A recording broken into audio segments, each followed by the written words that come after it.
African leaders have long been urged by President Traore to reinterpret progress according to their own standards. There has never been a greater need for internally driven, sustainable economic models in Africa than now, as USAID undergoes its biggest operational change in decades.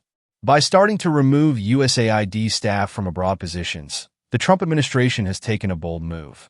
Sources claim that this action essentially restructures America's interactions with developing countries and represents a significant change in U.S. foreign aid policy. A long-standing organization dedicated to humanitarian aid and international development, USAID has had a complicated history in Africa. Although its initiatives have improved health, education, and infrastructure, they have also come under fire for encouraging dependency and weakening local government systems.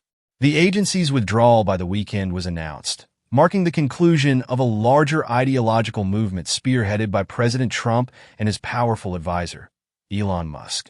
Musk has publicly denounced USAID as a criminal institution, saying that these organizations fail to empower host countries and maintain inefficiencies. USAID employees and Democratic MPs have voiced their disapproval of this decision, citing the potential void and geopolitical repercussions. But rather than becoming a crisis, this trend offers an opportunity for African countries aiming for economic emancipation. A politician who has long advocated for a dramatic reevaluation of Africa's relationship with foreign aid is Captain Ibrahim Traore, who is steadfast in his support for African self-determination. Under his direction, Burkina Faso has implemented policies meant to lessen need on outside funding while promoting domestic industry, resilient agriculture, and technical development. His message has been unambiguous. Africa needs to take charge of its future by establishing strong economic systems that are not dependent on assistance from the West. He has emphasized time and time again that, despite its good intentions, foreign aid frequently leads to cycles of dependency that obstruct long-term progress. His demand for an independent Africa that uses its wealth of natural resources and human capital to achieve sustainable progress is supported by the recent USAID exit, putting money into regional businesses to boost employment and lessen reliance on imports, boosting intra-African trade to reduce dependency on Western economies, and empowering young people with education and technical training programs that are adapted to Africa's developmental requirements. Improving agricultural output with contemporary farming methods in order to guarantee food security.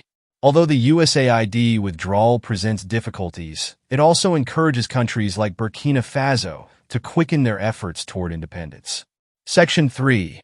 African leadership's contribution to this shift. African countries have been mostly dependent on foreign aid agencies for many years. Although there have been certain advantages to these collaborations, they have also led to structural weaknesses that hinder African states' ability to exercise complete economic independence. African leaders must act quickly to fill the hole with domestic solutions if USAID withdraws. In this sense, the government of President Traore is exemplary. His plans place a strong emphasis on making calculated investments in domestic infrastructure initiatives free from foreign debt that enhancing collaborations throughout Africa, especially through regional organizations such as the African Union and ECOWAS. Promoting investments from the African diaspora in order to promote economic independence. Creating alternate funding sources like regional development banks and sovereign wealth funds. African governments now have the opportunity to enact policies that emphasize self-sufficiency over reliance on foreign funding as USAID reduces its operations.